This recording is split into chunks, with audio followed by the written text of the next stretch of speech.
То, что кажется типичным советским двором, на первый взгляд, является на самом деле частью одной из татарских слобод города Казани под названием Новая Татарская Слобода. Она возникла 270 лет тому назад уже, в 1749 году. Здесь было множество простых деревянных домов, несколько исторических мечетей, медресе, торговые территории, ремесленные мастерские. Все это находилось, по сути дела, недалеко от этого дома, рядом с этим домом, рядом с улицами нынешних улиц Меховщиков, Гафури, Девятаева, Портовая, Казал-Татарстан, Ерек. Это все улицы, которые вы можете сегодня найти на карте и которые в свое время являлись частью Новой Татарской Слободы. Слобода возникла в результате переселения сюда, в какой-то мере насильственного переселения сюда татар из Старой Татарской Слободы. В результате пожара в Казани 1749 года Старой Татарской Слободы обвинили в нем, и им предоставили новое место проживания в районе болот, далеко за пределами основной части города. Такое неудобное место для проживания. Но татары быстро освоили эту территорию, построили 3 мечети здесь, основали производство, торговые места, торговые лавки, и здесь жизнь забила ключом. Здесь в свое время проживал, например, даже будучи маленьким, Габдулла Тука, здесь родился, жил, рос известный писатель Фатих Амирхан, детский писатель Джавид Тарджиманов, художник Харис Якупов, множество имамов, имамы Апанаевы, имамы Иманкуловы, Амирхановы, Тарджимановы. Они проживали на этой территории и вели здесь свою деятельность. Также это рабочая окраина, с одной стороны. Здесь жил небогатый люд, поэтому в какой-то мере обычные дома, в которых проживали жители Новой Татарской Слободы, они, к сожалению, не сохранилось. В советское время здесь были основаны множество таких производственных помещений, появилась меховая фабрика, и, по сути дела, в советское время эта территория превратилась еще и в такой индустриальный остров города Казани. Такой hard industry, жесткой индустрии, с трубами, с типичными запахами, с множеством рабочего люда, проходными, закрытыми территориями, колючей проволокой и так далее. Все это тоже часть истории Новой Татарской Слободы. С одной стороны, просветители, духовно-нравственные основы, мечети, медресе, с другой стороны, простая такая рабочая жизнь и индустрия. Мы находимся рядом с домом Мазута. Это адрес сегодняшней улицы Меховщиков, дом 2. Когда-то это была улица Большая Симбирская, начало улицы Большой Симбирской. Ну и сейчас это тоже начало улицы Меховщиков. За пределами этого дома, в его южной и западной части, уже была болотистая местность. И этот дом, по сути, был окраинным. Почему дом Мазута? Дом Мазута, потому что здесь находилось общество Мазута, которое торговало нефтью, нефтепродуктами, керосином. По сути дела, здесь находились главные нефтяные склады города Казани. Вплоть до 50-х годов, когда у нас уже произошел перенос этих складов с сегодняшней территории нефтебазы. И дом Мазута, он построен в 40-е годы 19 века. Изначально здесь находилось иное учреждение. Да. Мы пока только располагаем сведениями, что здесь к концу 19 века располагалось уже общество, которое торговало керосином и иными нефтепродуктами.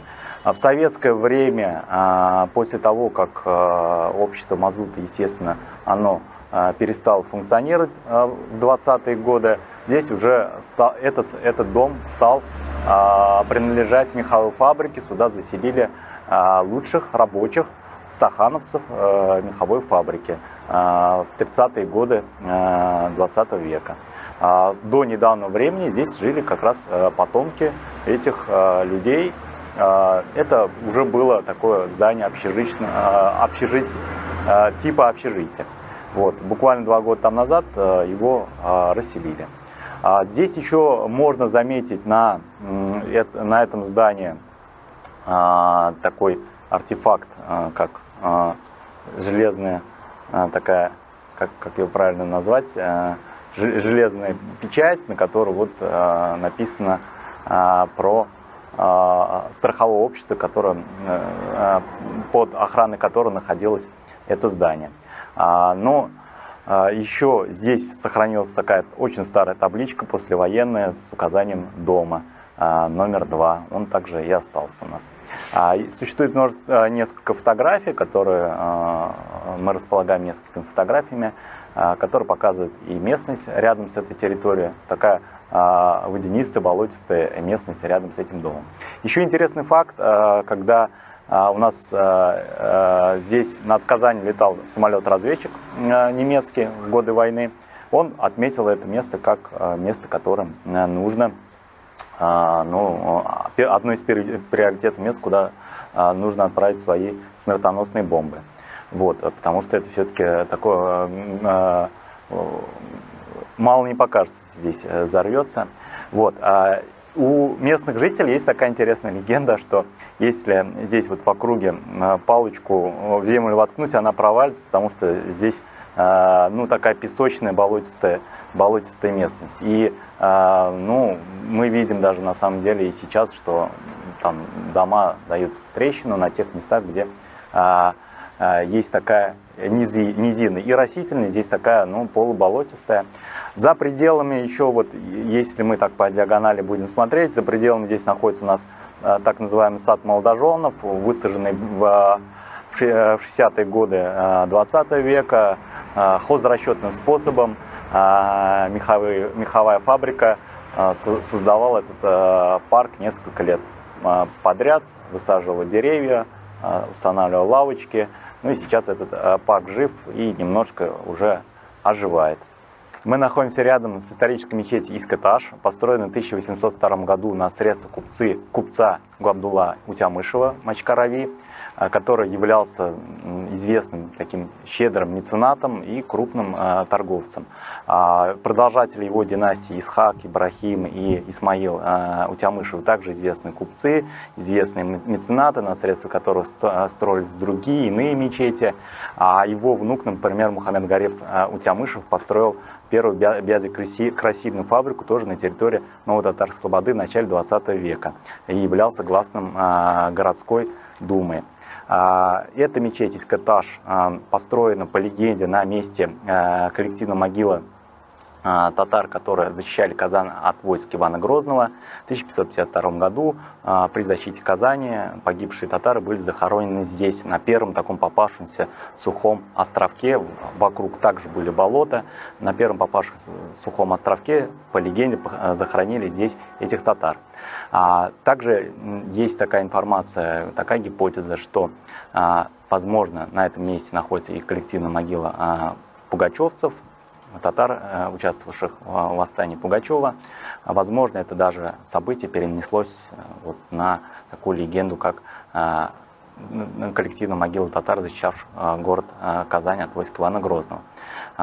Но эта легенда, во всяком случае, имеет важное историческо-символическое значение для татар, и эта легенда отражена в мечети Искэташ. Если мы обратим внимание на минарет, да, он такой построен в романтическом стиле большого минарета в городе Булгар.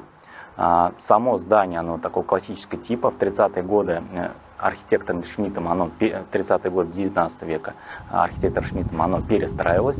Минарет остался таким же, и минарет сохранялся и в советские годы, минарет не сносился. Это была практически единственной мечетью, у которой сохранялся еще, помимо мечети Маржани, у которой сохранялся еще и полумесяц, такой исторический. Также нужно сказать, что при мечети существовала медресе, которая называлась Амирхания. Почему Амирхания? Потому что имамом этой мечети являлась династия Амирхановых. Например, Мухаммед Зариф Амирханов являлся переводчиком, богословом, переводчиком Корана на татарский язык. Его сын Фатих Амирхан – это известный татарский писатель, первый, можно сказать, татарский фантаст, друг, соратник Абдулла Тукая, общественный, политический деятель. Основатель династии Амирхановых являлся еще историком, краеведом, который написал про историю булгар. Все это вот здесь, на этой территории.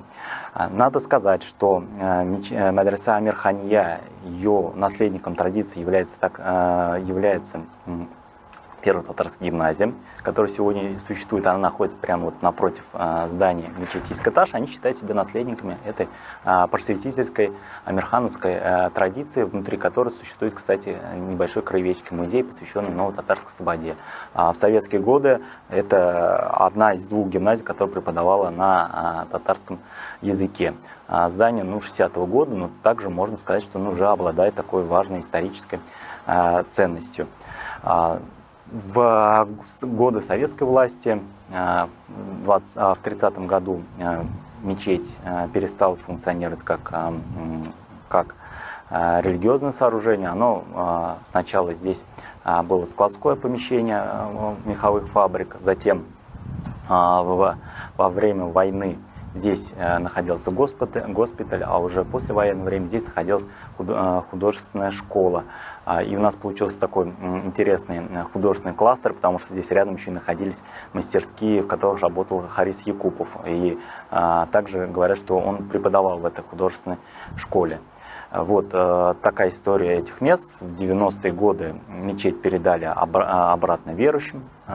Долго она восстанавливалась на средства самих прихожан. Ну и нужно сказать, что сейчас она находится в хорошем состоянии, но еще ее ждет ремонт для того, чтобы вернуть молельные залы, внутреннее убранство к историческому виду. Мечеть Искаташ всегда была многочисленна по количеству прихожан. На рубеже 19-20 веков здесь была самая большая община в городе Казани. Порядка 1200-1400 прихожан находились при этой мечети. Ну и сейчас тоже эта мечеть не пустует, она достаточно активно используется верующими, и здесь яблоку негде упасть. Мы находимся на пересечении улицы Миховщиков и Кызыл-Татарстан, исторически Большая Симбирская и Поперечная Симбирская улица. Здесь расположена историческая мечеть номер 11. Сейчас ее называют еще Белая мечеть. Называли также исторически ее Средняя каменная мечеть. Если та была старая каменная мечеть, то это Средняя каменная мечеть. Построили ее в 1801 году на средства купца Абдрахима Мамяшева, Урнаш-Баши, из деревни Урнаш-Баши, также известного купца и мецената. Эта мечеть находилась на месте старой деревянной мечети, построенной еще в 40-е годы 18 века. Можно говорить, что это одно из самых старейших мест, где была расположена, где известно расположение мечети в Казани. Доподлинно известно об этом. В этой мечети при этой мечети также существовала медресе немногочисленная. При этой мечети работали, например, такой известный богослов, просветитель Кашап Тарджиманов. Работал он уже на рубеже советского времени и дореволюционного времени. Здесь же располагался, например, в 20-е годы в советское время, когда еще мечетям разрешали функционировать. Здесь же находился Казанский Мухтасибат. Эта мечеть также была многочисленна по количеству прихожан. В советское время 30-е годы, уже после того, как эту мечеть отняли у верующих, здесь располагалась школа для девочек, татарская школа номер 35, а далее уже в 70-е годы, в 60-70-е годы здесь располагалось фабрично-заводское училище ФЗУ. Сейчас мечеть передана верующим, но она еще не восстановлена, у нее нет минарета, который, к сожалению, снесли в 30-е годы 20 века, но ее ждет основательный ремонт и возвращение, истинное возвращение в руки верующих. Что еще интересно, рядом с Белой мечетью находился дом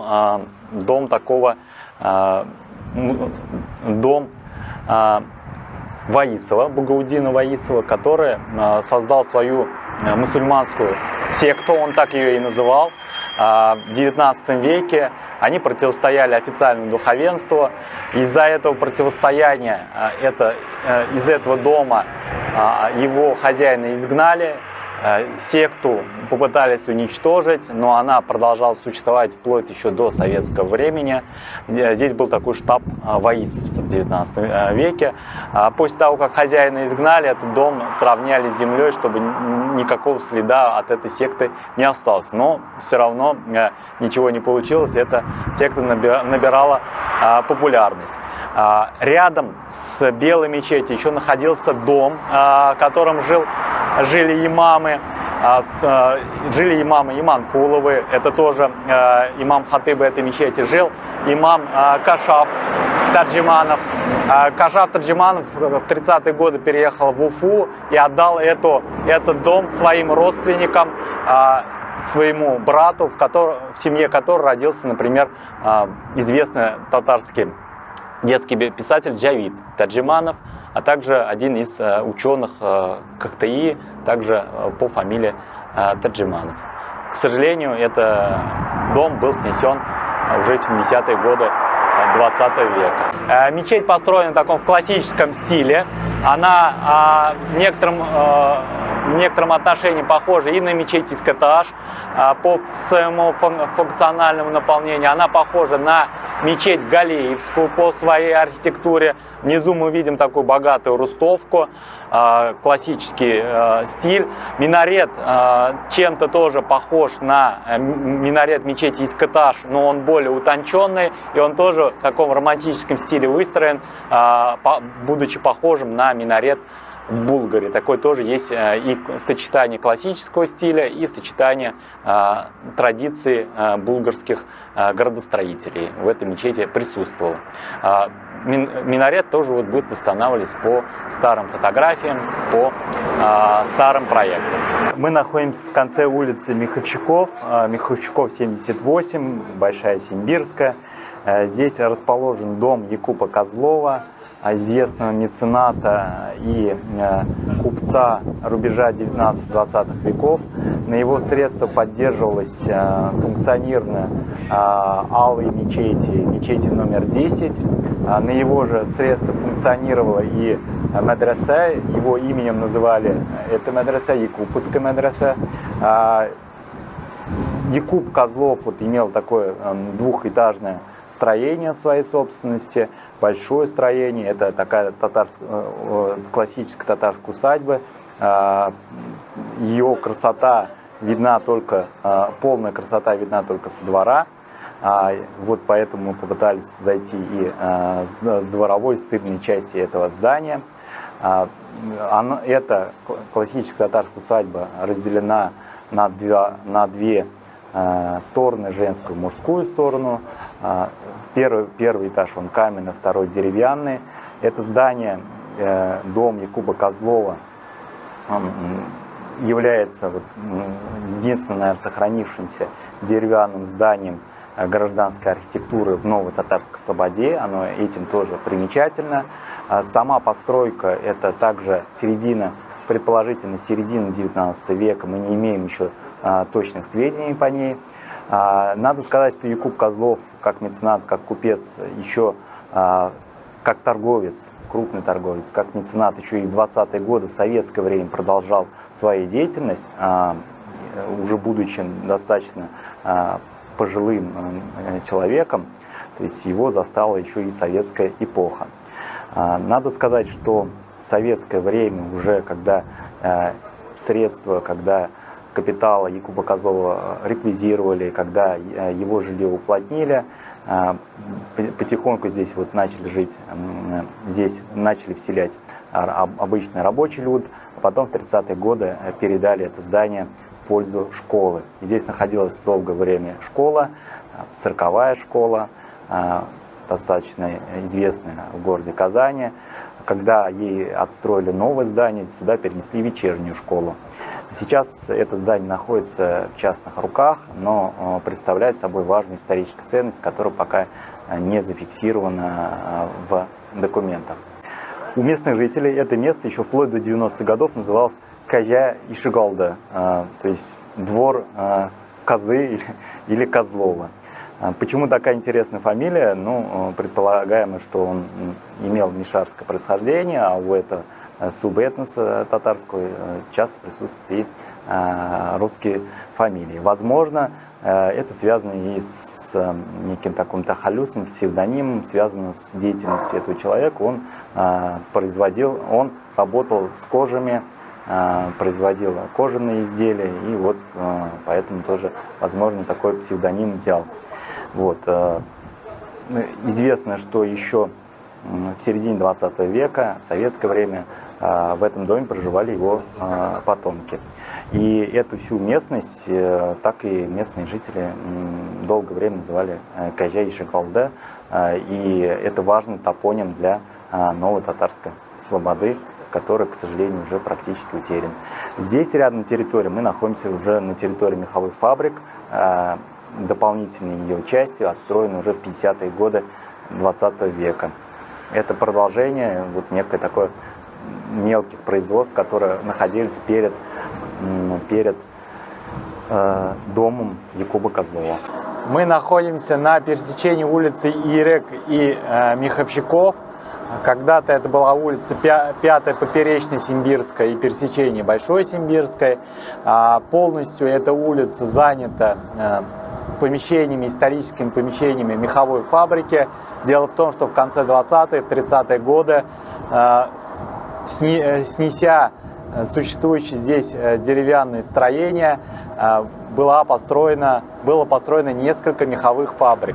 Вот рядом находится водонапорная башня этой меховой фабрики, очень интересное строение, которое было запроектировано одним из первых татарских архитекторов Исмагилом Гайнутдиновым. В 1934 году эта водонапорная башня была построена. Вот эта территория у нас первой меховой фабрики, построены в 1928 году. Также здесь здание находится второй, третьей меховой фабрики исторических.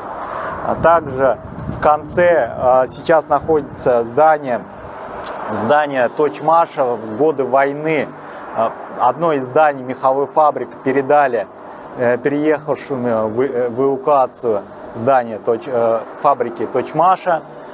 И такое вот здесь именно сосредоточение индустрии, промышленности нового татарской слободы, ну и одно из сосредоточений важных промышленных отраслей города Казани.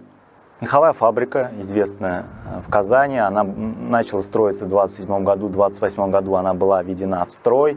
Это первая меховая фабрика. Дальше уже в конце 20-х, 30-е годы строится еще несколько меховых фабрик, которые сильно изменили уклад новой татарской слободы. С одной стороны, это даже стало концом новой татарской слободы, потому что значительная часть домов, жилых домов были снесены. Вот по улице, этой же улице Ирек, поперечный Симбирский, дома здесь были снесены. Были дома купеческие, красивые, деревянные, каменные. Все они были принесены в жертву такого большого индустриального района меховых фабрик, в котором располагалось производство, самое крупное производство меховой продукции в Советском Союзе. Вообще уже в 70-е годы это было огромное объединение, которое включало в себя 10 меховых фабрик, которые занимались различным производством и высококачественной, и дорогой меховой продукции, и дешевыми мутоновыми созданием муционных изделий, рукавиц, шапок и так далее. Половина продукции, которая производилась половина меховой продукции на фронтах Великой Отечественной войны производились именно здесь, на территории Казани, на территории этих многочисленных меховых фабрик. Надо сказать, что меховые фабрики были построены не случайно здесь, потому что у татар были сильные традиции работы с меховыми изделиями. Здесь было множество меховых мелких производств и мастерских, которые занимались как первичной обработкой шкур, так и созданием каких-то таких уже изделий, шуб и шапок, рукавиц дорогих. Все эти традиции, они вылились в том, что в начале 20 века уже появились несколько небольших фабрик, например, Бязя-Кресельная фабрика у Тямышева, Луи Зальма. Дальше в начале 20-х годов появилась артель Алга, появилась фабрика имени Пугачева, и вот на базе вот этих мелких производств в дальнейшем уже было принято решение создать крупное меховое объединение, которое появилось уже здесь в 1928 году. На средства, которые выручались за счет продукции меховой фабрики, шла дальнейшая индустриализация территории Поволжья, Среднего Поволжья. Надо сказать, что продукция была очень востребована. Продукция еще до войны и после войны она выставлялась на международных мероприятиях, выставках и пользовалась большим успехом. Вырученные экспортной выручкой, эти доллары, да, можно их назвать и своеобразным черным золотом Казани. Это территория меховых фабрик, такой целый меховой квартал, который был построен на месте уже существующих производств. Вот историческое дореволюционное здание предположительной фабрики Луи Зальма легло в основу этой меховой фабрики номер 1 здесь находилась. Дальше, в конце 20-х годов, когда основали меховую уже государственную меховую фабрику, вот эти 2 этажа надстроили, такие большие цеховые пространства здесь находились, в которых по новым технологиям уже создавали меховые изделия, и красили их, сушили и производили другие операции с этой продукцией. Конец улицы Гафури, бывшей Малосимбирской улицы. Здесь на пересечении ее с Поперечной-Симбирской или Кызыл-Татарстан в дальнейшем находится третья мечеть Ново-Татарск-Слободы, называемая Алый мечеть, Ал Мешит на татарском языке, мечеть номер 10, Махалля номер 10, построена она в 1810 году, называлась она еще Низенькая, Бухарская, на средства купца Мусы Апанаема. Построил он ее в честь своей умершей дочки Зубайды. И ровно через 100 лет, в 1910 году, это здание мечети было кардинально перестроено, но в ее основе все-таки сохранилась историческая стена этой алой мечети. И сегодня это здание, которому 217 лет, оно также находится в руках верующих. И здесь сейчас расположена медресе, которую называют и Якуповская медресе, оно продолжателем традиции Якуповская медресе является, и медресе имени тысячелетия принятия ислама татарами. Медресе имени тысячелетия принятия ислама булгарами. В нем сейчас учатся около 100 шакирдов, они продолжает вот эти традиции дореволюционных медресе. Надо сказать, что в этой розовой мечети тоже была большая община, около 800 мусульман числилось за этой общиной. В разное время ее имамом являлась династия Иманкуловых. Здесь имамом являлся также Апанаевы, представители династии Апанаевых. Также при этой мечети функционировала. Сейчас. Также при этом мечеть функционировала. Также при этой мечети функционировала небольшая торговая лавка, такое вакуфное имущество, на средства которой продолжалось функционирование мечети. Как мы уже говорили, одним из основных меценатов здесь являлся Якуб Козлов. В 30-м году мечеть была отнята у верующих, и здесь в советское время располагались помещения складские меховой фабрики.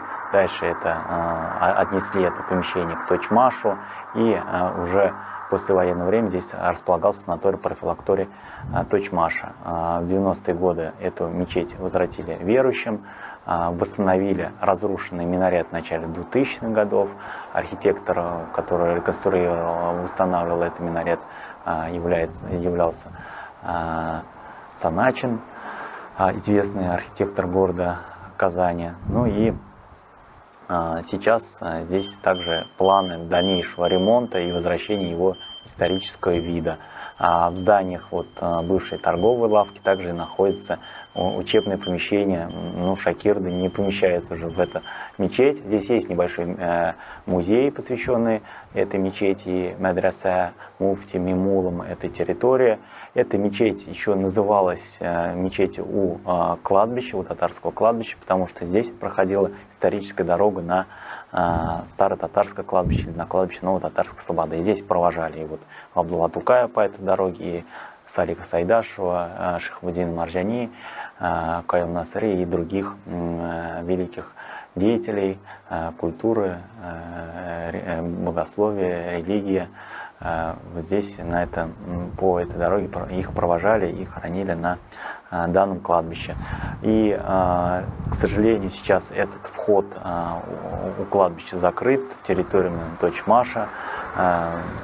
Верующих хотели бы, конечно, возвращения исторического входа, исторических ворот в это кладбище, которое имеет более чем 250-летнюю историю. Это обычные дома Ново-Татарской Слободы. Часть из них построены до революции. Это совершенно такая небольшая частичка Ново-Татарской Слободы, сохранившаяся и по сей день.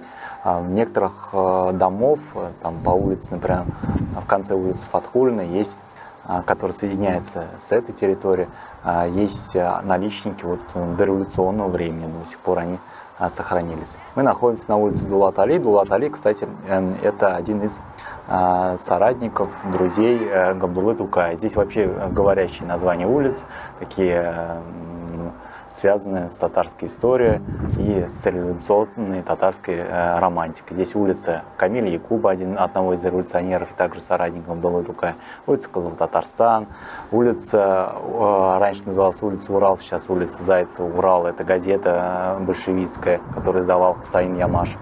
Когда-то улица Миховщиков называлась Ямашевская улица, Ямашев, это первый татарский большевик, сейчас эту улицу перенесли в другое место города Казани. Гафури тоже считался таким предвестником революционной идеологии, и поэтому это имя здесь зафиксировано в названии улиц Ново-Татарской Слободы. Такая рабочая окраина, в которой перенеслись татарские названия улиц. Мы находимся на Зайцева 4, когда-то эта улица называлась улица Урал еще в довоенное время. Дореволюционная это одна из поперечных симбирских улиц.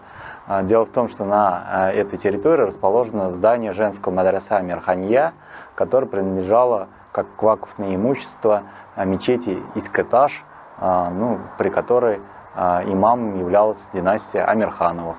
В советское время, еще в 20-е годы, здесь была женская школа. В дальнейшем уже советское время, в последующее советское время сюда переезжали различные учреждения, и последнее место пребывания здесь одной из управляющих компаний. К сожалению, оно в таком разрушенном виде и не входит в перечень исторических памятников истории и культуры. Нам еще предстоит, наверное, надеюсь, это сделать.